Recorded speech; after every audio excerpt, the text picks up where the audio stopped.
మా అందరికీ నమస్కారం.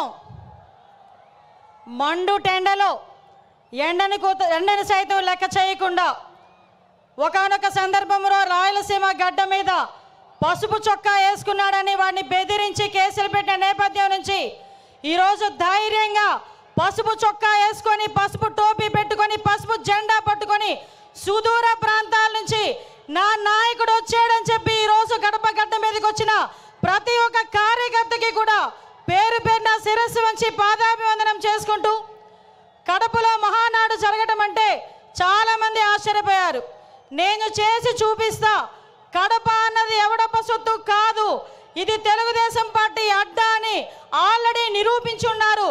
ఆ కడపలోని ఈ రోజు వరకు మనం మహానాడు జరపలే, ఇక్కడ జరుపుకుందామని చెప్పి గౌరవ ముఖ్యమంత్రి వర్యులు నారా చంద్రబాబు నాయుడు గారు, అదేవిధంగా మన జాతీయ ప్రధాన కార్యదర్శి మనందరి నాయకుడు లోకేష్ బాబు గారు కంకణం కట్టుకొని ఈరోజు ఈ కార్యక్రమానికి శ్రీకారం చుట్టారు.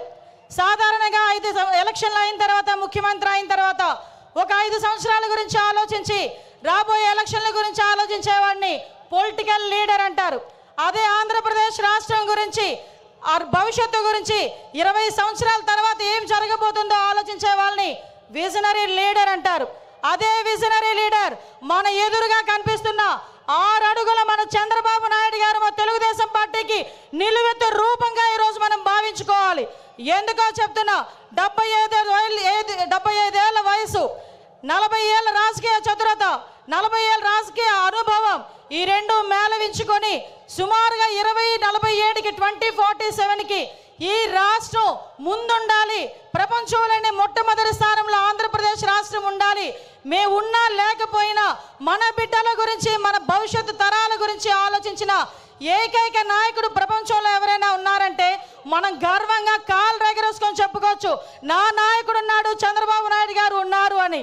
ఆ చంద్రబాబు నాయుడు గారికి వేదిక సాక్షిగా నమస్కారాలు, ధన్యవాదాలు తెలియజేసుకుంటూ ఈరోజు గత 5 సంవత్సరాలు కూడా వ్యవస్థలని నిర్వీర్యమైపోయి ఉపాధి అవకాశాలు లేక, ఉద్యోగ అవకాశాలు లేక మొత్తం యువత అంతా కూడా తప్పుదారి పట్టి గాంజా మార్గాన్ని బట్టి ఉపాధి అవకాశాలు లేక అల్లాడుతుంటే ఆ యువతకి ఒక మార్గదర్శకం ఇవ్వాలి అని చెప్పి ఆ రోజుల్లో రౌడీ రాజకీయాలు జరిగే పరిస్థితుల్లో, సైకోలు పాలన పరిపాలించే పరిస్థితుల్లో ఆ రోజు ఒక్కగానొక్క బిడ్డ ఈరోజు రోడ్డు మీదకి వచ్చి అవమానాలు ఎదుర్కొన్నాడు, అపహేళనలు ఎదుర్కొన్నాడు. ఒక పక్క తల్లిని అవమానించారు, ఒక పక్క తండ్రిని జైలుకి పంపించారు. అయినప్పటికీ కూడా మొక్కవోని ధైర్యంతో నా కార్యకర్తలు నా వెంబడున్నారు, నేను పూర్తి చేయగలనని సుమారుగా 9 నెలల కాలంలోనే ఈ రాష్ట్రంలోని తెలుగుదేశం పార్టీకి పునరుద్ధేశం తీసుకొచ్చిన నా సోదరుడు, మానవ వనరుల శాఖ మంత్రులు గౌరవనీయులు నారా లోకేష్ గారికి ప్రత్యేకంగా ధన్యవాదాలు, నమస్కారాలు తెలియజేసుకుంటూ ఈరోజు రాష్ట్ర పార్టీ అధ్యక్షులు పల్లా శ్రీనివాసరావు గారికి, అదేవిధంగా వేదిక నిర్వహించిన సహచర మంత్రివర్యులకి, ఎమ్మెల్యేలకి, ఎమ్మెల్సీలకి అందరికీ కూడా పేరు పేరున, వేదిక నిర్వహించిన పెద్దలందరికీ కూడా పేరు పేరున నమస్కారాలు, ధన్యవాదాలు తెలియజేసుకుంటూ సాధారణంగా ఈ మహానాడు అయితేనే మహానాడు ముందు రోజు కూడా చాలా వర్షం పడింది. వర్షం పడితే చాలామంది లోపల తీన్మార్ డ్యాన్సులు వేసుకున్నారు అవతల పార్టీ వాళ్ళు. ఈ మహానాడు ఎలా అవుతుందో చూద్దాం, ఈ మహానాడు ఎలా అవుతుందో చూద్దామని.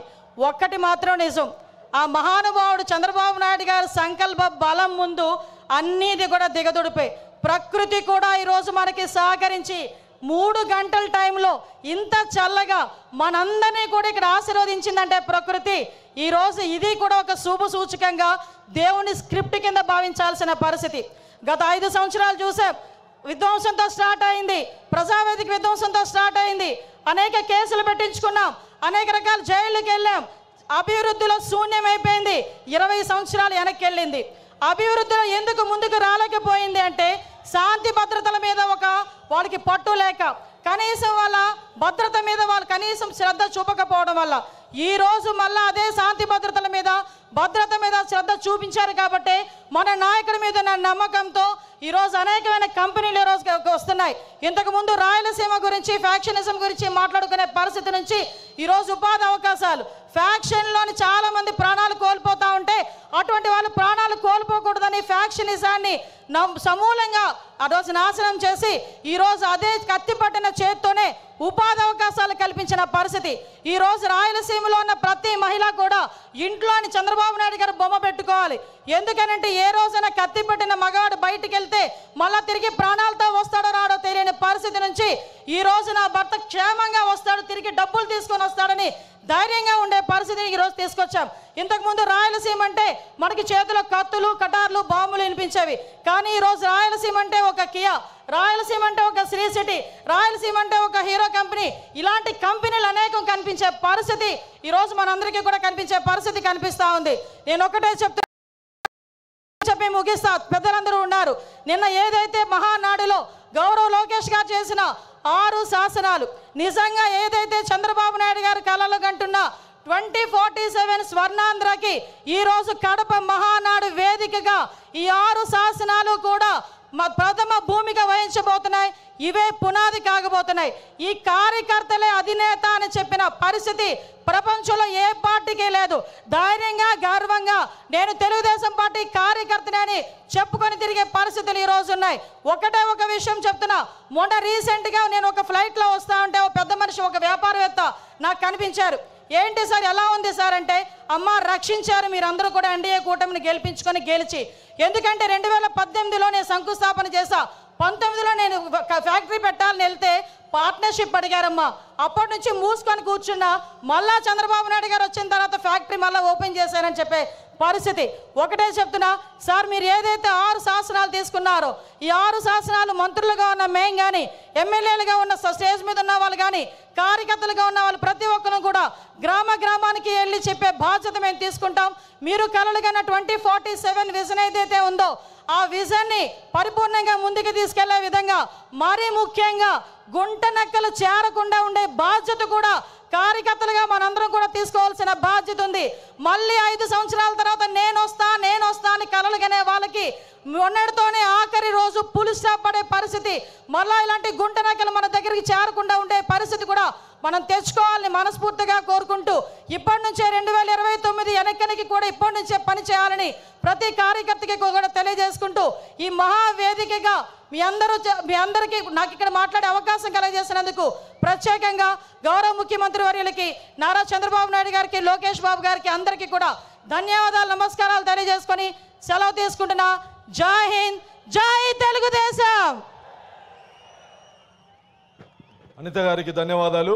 పోలీస్ అధికారులకు విజ్ఞప్తి, రోడ్డు మీద వచ్చేటువంటి తెలుగుదేశం పార్టీ కార్యకర్తల్ని అనుమతించాల్సిందిగా విజ్ఞప్తి చేస్తా ఉన్నాం. మీరు అక్కడి నుంచి వెనక్కి పంపుతున్నారని సమాచారం వచ్చింది. దయచేసి మీకు సవినయంగా విజ్ఞప్తి చేస్తా ఉన్నాం, కార్యకర్తల్ని ఇక్కడికి వదలాలని చెప్పి సందర్భంగా విజ్ఞప్తి చేస్తూ, కడప ఎమ్మెల్యే, కడప శివంగి